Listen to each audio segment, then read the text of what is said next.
What's going on? Bo Brack, Frank Sanders. It's PHNX Cardinals, part of PHNX Sports. Our live coverage continues here from Four Peaks on 8th Street. Oh, man, it's incredible that we're out here, Frank. I've got myself a Wow Wheat Ale. It's delicious. It's part of the Joy Bus. Great charity there, so you're giving back while you're indulging in this delicious beverage. Great food here.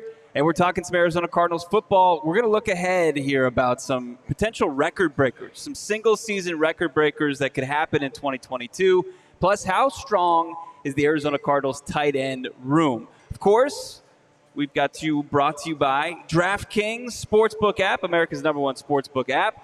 And, of course, we're live at Four Peaks, 8th Street Pub all day, along with the rest of the PHNX crew, our guys from PHNX D-backs. They're up next. You, of course, must be 21 or older. Enjoy responsibly. But, man, this has been an incredible day. We love our new partnership with Four Peaks. Going to get myself some chicken rolls here pretty soon to pair with my beer. What are you in for? What are you looking at? Maybe the chicken rolls. Yeah, let's get some some beer bread. That beer bread, oh, my God. Have you tasted this? What you dip it inside, that beer sauce? Oh, my deliciousness. Like, when you have the beer sauce, that is it's next level. You know what? What they say is don't dip twice, but you have to. Though. Oh, yeah. It's so delicious. Just flip it. Just be courteous to your fellow man or woman out there as you're enjoying some Four Peaks. Frank, it's been a while. I'm on a layover. I'm doing one show, and then I'm back on the road, and then I'll be back full time. Right? Okay. All right. I went Hawaii. I'm going to Iowa. I appeased my wife. Now my mother, like the women in my life, they're going to be happy with me as a husband and as a son. You just left Seattle. You just left Washington. Spokane, yeah. Now you're back. Now I'm back. Now you just went to Hawaii. Now I went to Hawaii. Pounds to you, my man. That's right. I'm just a jet setter. I'm all over the place. I'm like our guy Brandon, who's our CEO over here. He's always on the move. So are you, Frank Sanders. You're always on the move, whether you're on the Lynx or you're back-to-back 1,000-yard receiving seasons for the Cardinals. You're just all over the place. I did my best, bro. Look, I'm going to tell you one thing. This whole weekend has been pretty crazy. The weekend before, when you was playing a bunch of golf, I was playing a bunch of golf. So I played 3 different golf courses in that window of in that window of time. Yeah. I won about $275. So, but I've already spent it, so I'm not buying beer. So just don't even be tripping. But in reality, look, that time was spent well on the greens. How was your time in Hawaii? Unbelievable. You had we had a couple hiccups as far as who could go because of who was healthy enough to go. Really? So we made chicken salad out of that chicken bleep, and it was great. I mean, I can't complain. I'm not going to sit here and complain about a Hawaiian vacation. I loved every second of it, and I'm going completely opposite end of the spectrum. Completely. I'm going to Iowa next, but I'm going to be hanging out at the Field of Dreams. If you build it, they will come. Like, you're a baseball guy too. You played some Auburn baseball back in the day. You're not just known for your feats on the gridiron. So we're going to have a good time. We're going to get to show – it's like the ultimate father-son thing. Like, when you think father-son, Field of Dreams doesn't get, hey, Dad, you want to have a catch? Like, I mean, that's the scene right there. That's absolutely special, brother. It's so special that the MLB actually played a game there, a couple years ago and created that situation for that moment. That's pretty exciting on itself. Look, everything you've done, I'm absolutely jealous.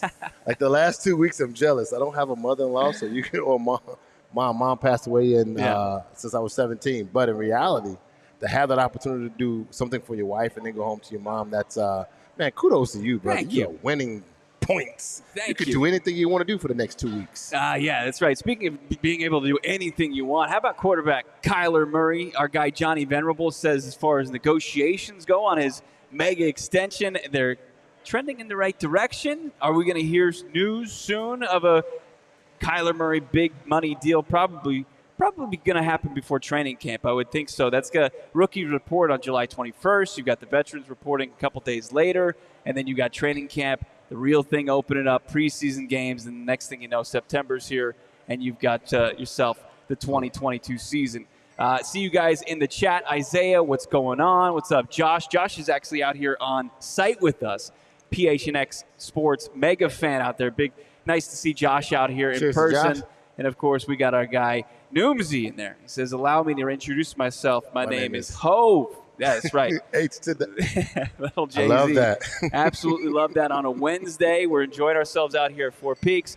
But Kyler Murray, so I was looking at it, you got the addition of a 17th game here last season. And we thought we might see some Cardinals single-season records fall. We did see, like, the best performance from a Cardinals tight end in Zach Ertz in only, 11 games. Right. Because that position's been so futile since they've got to the desert that it was just kind of, if Ertz just did his thing, he was just going to break all the records in the limited amount of time he played. But, you look at Kyler Murray, he couldn't stay healthy, but if he did, could he approach some of these records? And I was looking at a couple of these. We have some great graphics lined up here. Let's look at some of the passing records for the Arizona Cardinals, because I don't think when you're looking at a 17th game and how it's a pass-heavy league, that these numbers are out of the realm of possibility, or even if Kyler Murray plays all 17 games, that he's not going to reach these. Carson Palmer, 2015, he had an MVP caliber season. If it weren't for a guy named Cameron Newton playing for the Carolina Panthers, he probably is taking home that hardware. Carson Palmer, 4,671 yards passing with 35 touchdowns. I think both those numbers could be attainable for K1. What do you think, Frank? Without a doubt. Look, Kyler Murray's top numbers is 3,900 yards, 3,900 and some change. That's the most yards he's had, and that was a couple years ago. So when we look at it from that standpoint, those numbers are 100% attainable, especially with this league being a pass-happy league. Yeah. Without a doubt, he can do it. Of course, he missed a couple of games, so he's shy of that moment. But in reality, if he can get all his players back with the receiving core that we do have, Rondale Moore, HB, that's Hollywood Brown. And if you bring D. Hobbs, if D. Hobbs had a full season, so that three-core full season and our tight end, yep, and our addition of Trey McBride, that in itself says he can definitely reach those numbers. But look, when Carson Palmer had that moment in 2015, those guys went 13-3. They had postseason play. He played lights out. Look, he had some of the two best receivers that ever played the game, and that's Anquan as well as Larry Fitz. And then he had a great cast around him. I definitely think that Kyler can do that without a doubt. Yeah, I completely agree. I think actually maybe the touchdown passes would be a little bit tougher for Kyler than the yardage, just because he's going to have to step his game up as far as his red zone passing, not as efficient in the red zone. But if you can get those weapons like Ertz going, Hollywood Brown, of course you've got like A.J. Green. He's the big, tall, he's going to box you out, rebounding type wide receiver. Antoine Wesley could be a weapon. And then you've got the shifty guys. You'll be all right. But when you've got money in the bank in James Conner, you can just hand it off and punch it in for 6. Look, it helps. This is why I say the Arizona Cardinal fans can take notice of the fact that while we got a Hurts and while we also we brought a Trey McBride in. Mm-hmm. And that is because our offense in the red zone, 20 yards in, 15 yards in, was absolutely horrible. And that's what it was, because the air raid offense has no packages particularly for 20 yards in the red zone particularly. So now we brought in Zach Ertz. He does his thing. He adds to that table, but Trey McBride adds to that table. Yeah. JC is definitely a weapon. We know he had multiple touchdowns from inside the 10-yard lines in, and he is a bruiser. So we do have a package now. So that therefore allows now more for Kyler Murray to add to his points or his touchdown total at the end of the season. I completely agree. Some great points from our guy Frank Sanders, and you mentioned JC, James Conner. Let's look at the running backs. So this is kind of a polarizing topic. I want to hear your thoughts on it first real quick, because we've got Otis Anderson on here, and he was playing for the St. Louis Cardinals, if I'm not mistaken. 1979. 1,600 yards rushing. That's the leader in the clubhouse as far as the Cardinals go, running the football. David Johnson, if you look at since they moved to the desert, that's the number right there, 1,239, 1,239 yards rushing, and then 16 touchdowns, rushing touchdowns. He had 20 total that season, just an absolute monster season for the Humble Rumble in David Johnson. DJ, do you like that they count Chicago and St. Louis stats when we look at Cardinals history? Because I like to just kind of weed them out and just look at Arizona. I think you have to give the guy the credit for whatever he does, wherever he does it at. Okay. And so I'm okay with that in regards to that. But I think, like, when you look at the numbers of what Otis Anderson was able to do at that timeline, that was a bruising type of situation. Yeah. The guys ran 2 backs. They had a tight end. They had folks who don't remember, they had a term called a fullback. There was a halfback and a fullback, and the fullback was twice the size of the halfback. That's why he's a fullback. And then so that guy used to run up against linebackers and smash and bruisers. But then when you look back at the halfback, that guy was a scat guy that quick and run. Otis Anderson was a bruiser back in the days as well. 1,600 yards, that's very impressive. Yeah. But today, right now, and to see what DJ did, look at the distance. And look at the difference. 1,600 yards to 1,200 yards was the difference. And that means the offense became more explosive on the outside with the passing game. Can that happen this year? Will JC be able to do that? No. And you know why? His name is called Hollywood Brown, baby. Hollywood Downtown Brown, Mr. Faux chain wearer, nice braids, good teeth. He is the dude. No way will JC do what he did last year when we brought in those weapons. Right. You know what's happening right now. Cliff Kingsbury is kind of he's doing that to himself. He's excited about it. He's excited. Yeah, he's tweaking things. He's 100% excited because you know why? He has weapons. And weapons with a quarterback that can make it happen. I would almost guarantee that you could get JC back in the end zone for a double-digit amount of TDs. But to run it back and get 15 again like he did last year, and he was one off of DJ's mark of 16 total rushing touchdowns, that's going to be tough. Also, if you're putting as far as trying to reach 1,600 yards, you don't want that kind of snap count for James Conner, who's oft injured all the time. He even had one of the healthiest seasons he's ever had last year, and he still missed some time. So you want to keep him healthy. That's important instead of chasing some, franchise record. But we only said that because Chase Edmonds was missing a lot last year, too. So we had to bring Eno in, and that kind of offset it a little bit. JC had to put a little more work in than we would think he would have to. Look, last year was absolutely phenomenal for a guy that we brought in as a free agent to come in and ball out. He did everything that we wanted him to do.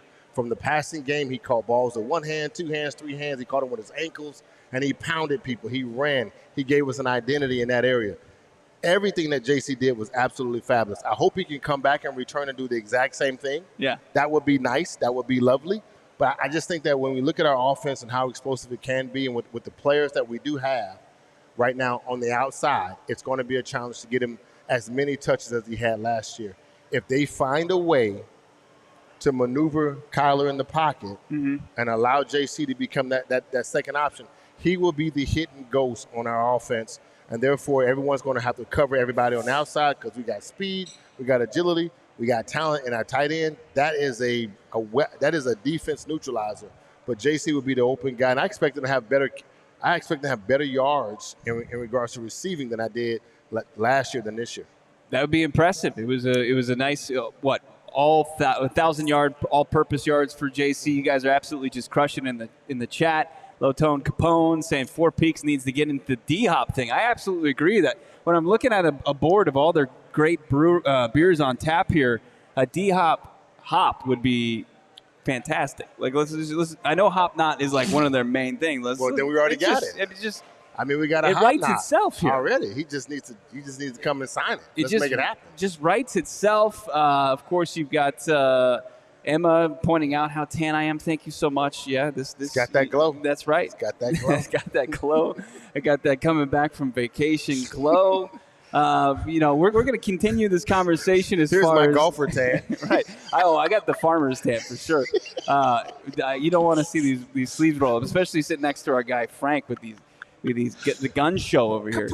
Speaking of which, the calf slicer, the Peruvian necktie, tons of ways to come out on top in the octagon. Lots of muscles there for UFC 276. That's, with DraftKings Sportsbook, the official sports betting partner of UFC. Download the DraftKings Sportsbook app right now, and you can get in on all the action from UFC 276. Bet $5 on any UFC 276 fighter to win and get $100 in free bets no matter what. Use the code PHNX this Saturday at the DraftKings Sportsbook, the official sports betting partner of UFC.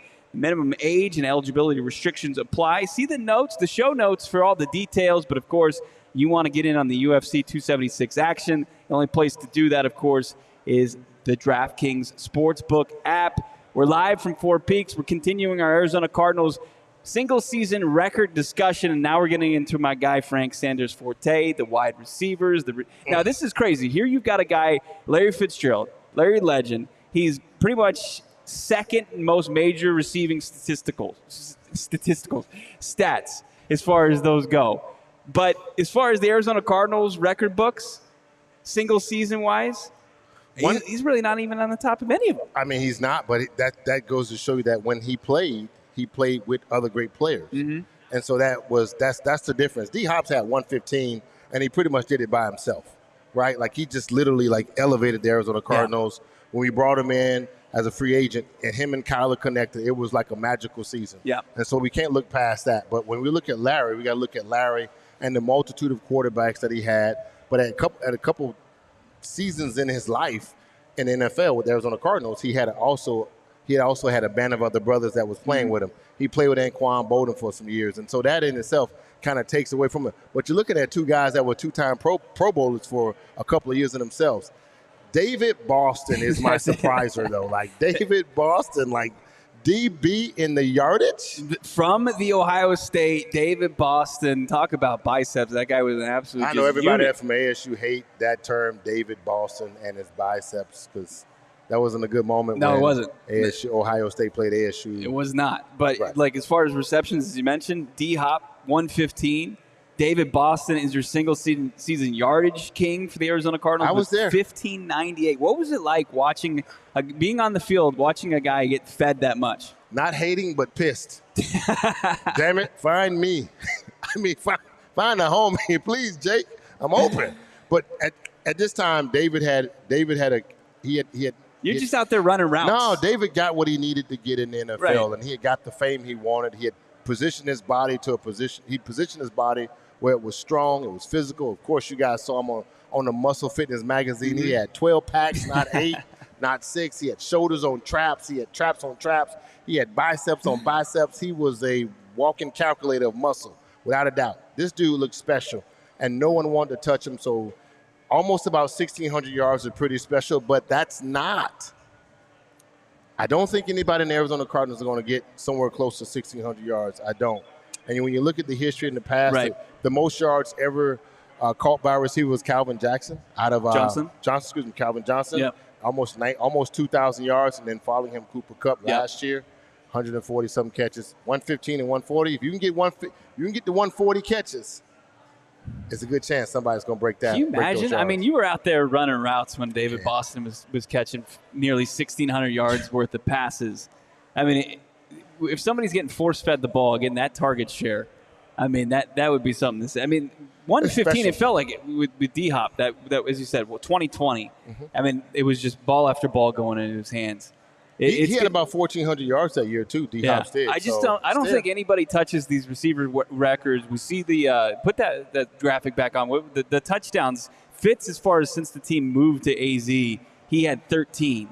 Sonny Randall in 1960. But just imagine that type of offense in 1960. Right. And he catches 15 touchdowns. It was like the inception of the forward pass, and they just took advantage of those mismatches. Sonny Randall was just lighting them up. Folks, your grandfather's fantasy team was winning the ship with Sonny Randall. If you look at Sonny Randall, the stuff that he did was not just a receiver. No? No, he did a whole heap of stuff. So if you your fantasy points would have been put some respect on Sonny Randall's name. Okay. Because in 1960, this guy was a beast, and he played in the St. Louis. He played in St. Louis back in the days in that time. He was a couple years at the Chicago Cardinals, but then he went to the St. Louis, and I'm just telling you, the young man was a beast. But 15 touchdowns, that's pretty special. I think if anybody's going to be able to approach any of those numbers, it's going to have to be Hollywood, just because he's going to be the number one guy. He's not going to miss any time out of the gates like DeAndre Hopkins. I know there might be some speculation that he might be able to get that suspension down, but if you miss any time, like, those are numbers where you don't have any room for error. If you miss any time, like, you have to put up monster game after monster game in order to achieve 1,600 yards, 115 receptions, 15 touchdowns.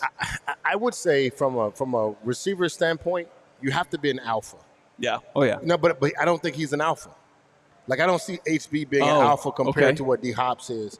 And I have to say that respectfully, because when you look at it, typically the guys that caught those balls are the guys that argued and fussed and yelled at it, and they griped about it all the time. You look at the guys in the history, when you talk about guys that are alpha, when you look at Randy Moss, he always arguing, throw the damn ball at me, I'm always open. T.O., Keyshawn Johnson, these guys argued for the ball all the time. Yeah. Even if they played with other great players. It wasn't like they were the only ones on the field. So in that regards, I don't see HB being that guy that potentially can do that. That's only on my position. And I think once we realize that the league says that D-Hops is not playing up to 6 games, they're going to double team HB. If HB starts off with like 3 touchdowns, they're going to start double teaming him and having somebody over top because they can't stop him. The offensive system has to start fitting these guys. When we look at last year, Cooper Kupp, we watched Cooper Kupp go zing, zang, zoom, zam, Those are terms that receivers use when they got guys in motion. Look, those are the things that you really need to know that put your receiver in the best position. We saw Devontae Adams do the exact same thing. They motion him across the field all day long to give him to create problems against the defense. That's possible. HB, I don't see that potential only because our offense necessarily doesn't move motion guys. That's for sure. My concern. You look at the route trees for most of these receivers, it's pretty it's not diverse. I mean, when you see the route tree for DeAndre Hopkins at the end of the game, it's on one side of the field. There's not a whole lot of, change from Cliff Kingsbury. He likes what they do and tries to dial it in too much. Hopefully we'll see a little bit more variety from that. I mean, you would hope that this is going to be a receiving core that's going to rival more like the Fitz, Quan, Preston. Yes, that was beautiful. Yeah, it was. It was because it wasn't just one guy out for numbers. They were just putting up numbers together. They would have been the second greatest show on turf. Oh, yeah. The show on turf was Kurt Warner. Yeah. Same quarterback. Holt, and your boy had Bruce, and then they also had your boy. Was it Ricky Prohl? No, Ricky Prohl. Ricky Prohl was there for a year, but it's the next guy, Robinson. He left us. Okay. Yeah. I'm just saying that would be on the table. But right now, looking at where we are receiver-wise, I think offensively, guys, we have a great offense, but we definitely we have to rely on and put more pressure on Cliff in order for Cliff to be the offensive coordinator we need him to be and to turn this air raid into something pretty special. Marshall Falk, sorry, coming out of the backfield, also had 1,000 yards receiving. Thank you, sir. For the Rams. Not too shabby, of course. Let's look at this. So I talk about the receivers, and I just don't think there's anybody that's going to approach those numbers. Same thing on the defensive side of the football. Let's take a look at the defensive records. Sacks-wise, Chandler Jones, I think this is my fault. I put it in as 2020. I think it was 2019. He had the 19 sacks. You had, was it Bob Nussbaumer? 1949, 12 picks. But local, when they were playing in the desert, your boy Kwame Lassiter, rest his soul, in 2001. That 2001 season, David Boston's catching passes on the offensive side along with Frank Sanders. Kwame Lassiter's 9 picks. It just felt like he was getting one a game. No, it was a special season for Kwame, man. And honestly, the way things fell in our hands, like it's like he came out the 1998 season, got us into the playoffs, caught 4 picks versus San Diego Chargers while we was at home, which was absolutely stupid. And then he comes back in 2001 and puts himself in a great position to have 9 picks. But when you look at it from that standpoint, let's go back. Chandler Jones, will anybody break that record of 19 sacks with this deep? Watch your mouth. Who? The Junkyard Dog? Are we talking Marcus Golden? JJ? I actually was out with JD and Marcus Golden, JYD we call him, but Marcus Golden. I was at an event with him at a flag football event, and he was talking about, he had this look and stare at me like, bro, I got you. I said, hey, man, Johnny Venable on PHNX Cardinals absolutely loves you and respects you. Yeah. And he said, I tell you what, bro, I got you. And I was like, man. But he looked at me, this is like now. Like, I got you. Right. I'm going to give you everything I got. I was like, bro. But it made me feel good because I felt like I wanted the ball with him. Right. JYD, I don't see that. This 19 sacks, guys, come on, chime into the chat. Tell me what you think. I don't think that 19 sacks will be broken right now with this group. If you see somebody in the group that you think will do it, right, please plug his name on our comment section because I need help with that. I just don't see 19 sacks. No, I don't either. I as much as I believe what you're saying with the Junkyard Dog and Marcus Golden being the guy, being that dude as far as the pass rush. But 19 is such a big number. I mean, it's absurd. I mean, if we find the right defense, remember this is the same guy. Watch this here. Hassan Reddick was in the Vance Joseph defense, no difference, right? He was in the wrong spot. Then he got into the right spot and he went crazy. And so we can't alienate that conversation as if Hassan Reddick did not come out and go crazy. Now he's getting paid major buku. He's getting buku money. You know how it is when you're in Hawaii. Oh yeah, and you're spending that buku money. No, not that money. Okay, but he's getting buku money right now. And so guess what? I think there's maybe 1 or 2 guys in our bunch, man, that could come close to that. Yeah. And so I would like to hear what the guys think. We can do a poll next time. For sure. To see how many guys think that it won't be just 19 sacks, but how many sacks will be the top number. Well, who's going to be the sack leader for this defense? It's such a question mark, and I mean, I think that Marcus Golden has got to be the leader in the clubhouse, no doubt about it. But, JJ, he's going to have to turn back the clock a little bit. He's going to have to stay healthy. He's going to have to dial up more sacks than he did last year. I know he did a lot more that shows up in the box score last season than people realize. But, man, Myjai Sanders, I see. Now, he's a special talent, though. Sure. Like, he has the same body type, same build. Yeah. Cameron Thomas. You got, Johnny seems to think that Devon Kennard's going to get the first crack. Dennis Gardeck is a guy who's very efficient. Less than 100 less than 100 times he got after the quarterback a couple seasons ago and had 7.5 sacks. That's very productive for somebody like that. So I agree. I think that's the part, though. We talked about that, guys, multiple times about our defense and Van Joseph, and then we looked at how we did nothing primarily in the draft per se. Yeah. We didn't go out there, and I'm saying per se in regards to the free agency market. We did nothing in the free agency market that we thought we would have used. You didn't go high. You took 2 third-round picks. Yeah, we did, but we didn't. Yeah. And we got extra stuff on the back end that says, hey, these guys potentially could be something. I would be surprised to say that if Vance Joseph does the right thing and put these guys in the right position, these guys can find their actual flow and then start balling out pretty fast. Okay, Charles Woodall Pike saying if they add 4 games to the schedule, maybe somebody gets to 19 sacks. 4 more? Yeah, that's fair. We'd have won the Super Bowl by then, right? If you see 19 sacks out of one of these Arizona Cardinals, you might be dipping in too much to the OGs. And that's not even possible to go too hard on the OGs. They launched their first limited edition seasonal flavor. I was enjoying some pina coladas poolside. Beachside in Hawaii also was enjoying it wherever I was going because I had them in that nice little wrapped gummy, the pina colada, the limited edition flavor from our friends over at OG's. It's creamy coconut blend, just in time for those summer road trips, pool parties. Of course, they just had one June 25th. It went down. Our PHNX crew, they were hanging out there. I know even Johnny Venerable got the hall pass. He was hanging out there, enjoying himself. Check out OG's online, ogsbrands.com. Also on IG, Instagram, OG's Brands, at OG's Brands. Find their products at your local dispensary. Of course, you must be 21 years or older to purchase.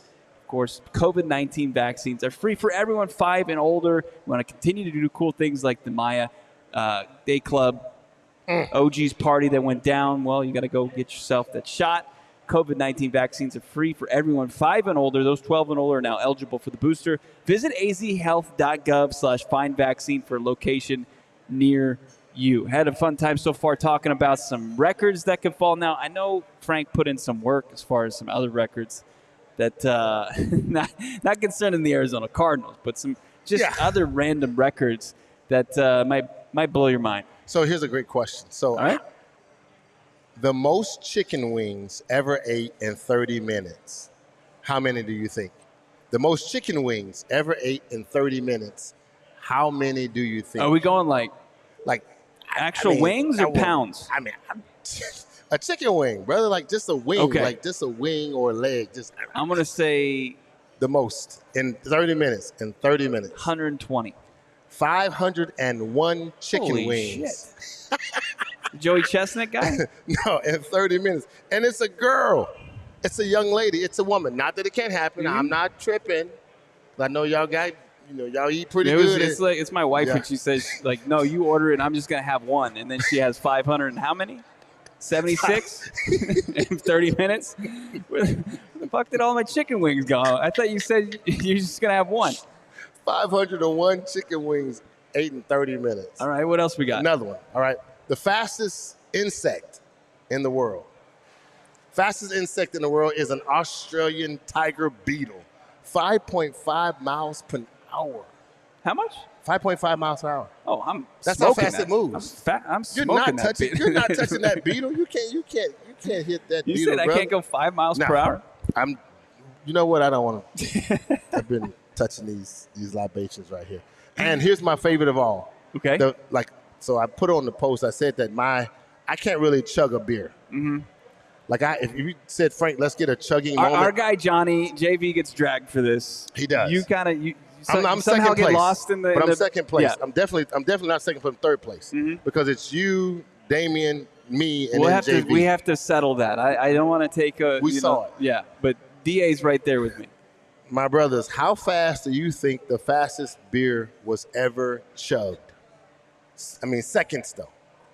Like seconds. Fastest beer. 0.5. 1.3. It's by a military guy. It's like the Chris Johnson. It's like the Chris Johnson it's by beer chugs. It's by a retired Marine, smashed a chugged a beer in 1.3 seconds. Holy hell! I don't even know how you can get the liquid down your gullet that fast. I'm like 3 chugs, LTC. I need 3 chugs. I need to like crack it like 3. Right. Okay. Sure. I'm 3 chugs, bro. I don't know what to do. I'm not Johnny chugging, but I'm somebody I'm run back chugging. the tape from the draft party and see how if it was 3 chugs or if it was 3 to 4 at least. At least now it's changing a little bit. Is that all of them? No, I stop right there. All right, let's stop right there. Some pretty interesting records. I think that also Zach Ertz could approach the tight end records again this year. I agree with that. Full season season with the Cardinals, full season play with Kyler Murray. But let's back up though. We got Trey McBride. Mm-hmm. And that's going to change a little bit in the numbers poll. He had 87, 88 catches last year? McBride? Zach by himself. Yeah. He had somewhere about 80 catches.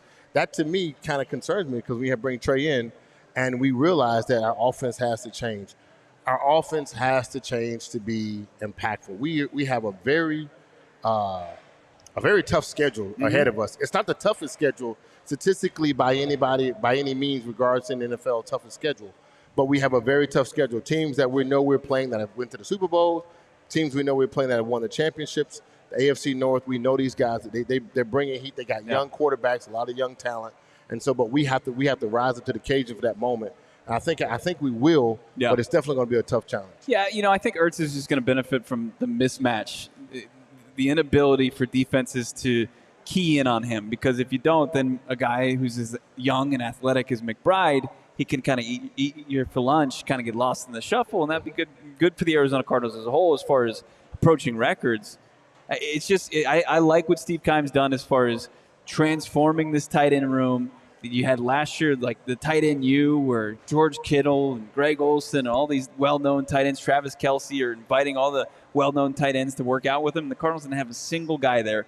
That ain't happening this year. They had an Ertz. They've got, I'm sure McBride's in that mix. So it's exciting to see what they're doing at a position that's so key for so many teams that have a lot of success in this league. It's such an important position for your offensive success, and it's part of it. As you've outlined all show, Frank, is having that all those weapons, an embarrassment of riches for Kyler Murray and Cliff Kingsbury to spread the ball to. We appreciate everybody tuning in, joining us live at Four Peaks. We've had a blast out here. Hopefully doing some more shows out here before the season kicks off. Before preseason kicks off, we've got our PHNX D-backs. They're up next. Make sure you're subscribed. Leave a 5-star review anywhere you get your podcast. And we'll see you guys tomorrow. Another edition of PHNX Cardinals. Have a great rest of your Wednesday.